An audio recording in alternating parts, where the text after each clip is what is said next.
is it nice to have one of those after, playing so many close one goal games? To be honest with you, the one goal games don't make you nervous because you know if you're playing the right way, you're going to be getting points at the end.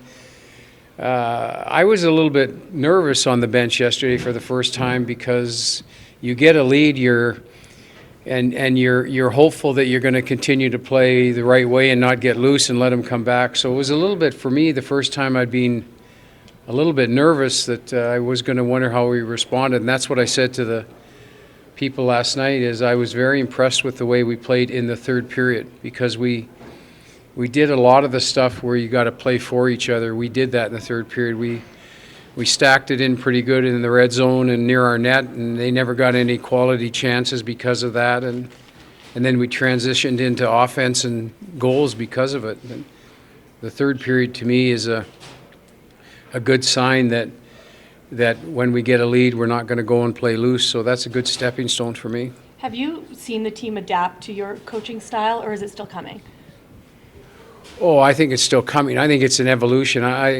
Like I said, there hasn't been enough hockey practices. We were just in there. I was bitching and complaining about things that I didn't address at practice that popped their head during the games, and I wished I would have spent a little more time on certain things at practice. So I think it's a work in progress. But the part I like is that our conscience and our disposition on the ice is starting to, for me, round into a form where you can go into every game thinking you got a real chance to win, and we're starting to show those signs. We're starting to look exactly the same when the other team has the puck, and that's a good sign. That means that people are conscious of their positioning, and that's a really good sign for us right now. Ken, I know you weren't here when Edmonton and Calgary played a few weeks ago, but it got heated at times. Matthew Tkachuk was doing his disruption that he often likes to do, the rematch tomorrow. How do you want to see that handled or a player like that handled if he's trying to do things to get under your skin? I've been involved in so many of these. I just think if you want to win, you're going to have to plow through the distractions. And if the distractions lead to frustration or they lead to lack of focus, they don't do any good. I'm sure both teams are trying to get the other team's attention, but as I said last night, I look at this. These next 3 games are going to tell us a lot of the things that we're good at and the things we need to work on. I mean, we got 3 significant opponents, Calgary being one of them, and we're going to by the time we leave Winnipeg, we're going to have a real good handle on what we need to work on and what we really like. I think Calgary is probably one of the best transition teams in the National Hockey League right now, so that's something that we've got to take them out of.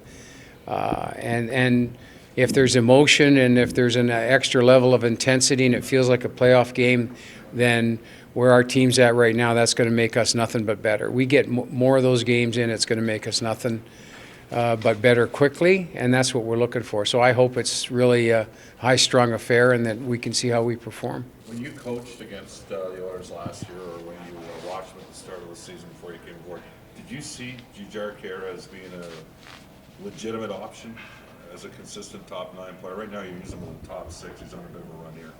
No, I didn't see that. I thought he was a depth player, coming from the back, and I didn't see.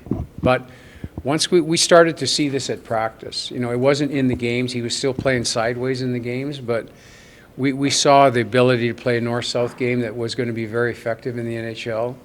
And he just had to get the confidence to move his feet more and trust his speed. And he looks like he's back doing that stuff right now, which is a really good sign. But I saw the hands, but I didn't see the tempo. And now he's caught up in the way we want to play. He's been one of those guys that's picked up on it real quick, and I'm sure he looks at this as a great opportunity for himself, and he's really taken advantage of it. Has he given that line a different dimension? Both guys have. Jesse's done the same thing on the right side. It's a hard line to play against.